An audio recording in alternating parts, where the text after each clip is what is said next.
UP विधानसभा वेंचणुकीच्या आधी सरकारान 2 दिसांचे अधिवेशन घेवपाचो निर्णय घेतला। या अधिवेशनात सरकारान मराठी भाषेक राजभाषेचो दर्जो दिलो जाल्यार भाजपा सरकारा वांगडा रावन 21 उमेदवार वेंचून हाडपाचो थाराव घेतला। तशेंच हेडगेवार शाळेच्या मैदानाचेर जावपी मराठी राजभाषा निर्धार मेळाव्यात गोवा सुरक्षा मंचाचे सभासदांनी वांटेकार जावचे असो उलोय मराठी राजभाषा समितीच्या वांगड्यांनी मारला। RDS गुवाहाटी पणजेच्यान गौतम शिरोडकार। मराठी राज्यभाषा होणं हा सुद्धा एक सामान्यांचा प्रश्न आहे आणि तो त्यांनी सोडवावा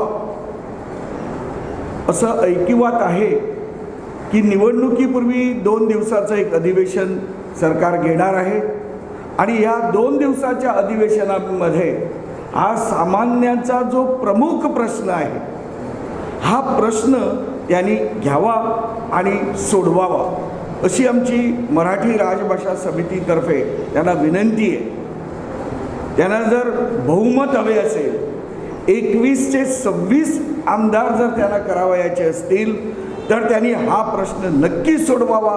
मराठी राजभाषा समितीचे सर्व कार्यकर्ते आणि सर्व मराठी प्रेमी आम्ही भारतीय जनता पक्षाशी एकदम तळमळीने त्यांच्यासाठी सुद्धा आम्ही काम करू। असेच कार्य आम्ही पुढे चालू ठेवू जर त्यांनी मराठी राज्यभाषा केली तर। एक भारतीय भाषा सुरक्षा मंच या नावानं आणि दुसरी आमची मराठी राजभाषा समिती तर्फे मराठी राजभाषेची मागणी करण्याकरता तर गोंधळ असा झालेला आहे की बरेच मराठी प्रेमी ज्यांना मराठी राजभाषा झाली पाहिजे असं वाटतं त्या मंचामध्ये आहेत। त्या मंचामध्ये जे आहेत त्याच्यातले 80% लोकांना मराठी राजभाषा झालेली हवी आहे,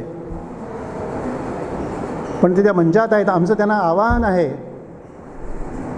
आमचं मागणं आहे की या निर्धार मेळाव्याकरता या मंचमध्ये सुद्धा जे लोक मराठी प्रेमी आहेत त्यांनी आम्हाला सहकार्य करावं, त्यांनी या मेळाव्याला यावं असं मी प्रकट आवाहन करतो। की मेळाव्याची जागा बदललेली आहे, हेगडेवार शाळेचं मैदान मळा ही जागा आता निश्चित केलेली आहे, तरी सगळ्या लोकांनी त्या मैदानावर जमायचं आहे। हो, वेळ तीच आहे, वेळ 4 वाजताची आहे, फक्त जागा बदललेली आहे। नाईलाजानं आम्हाला करावं लागलं हे।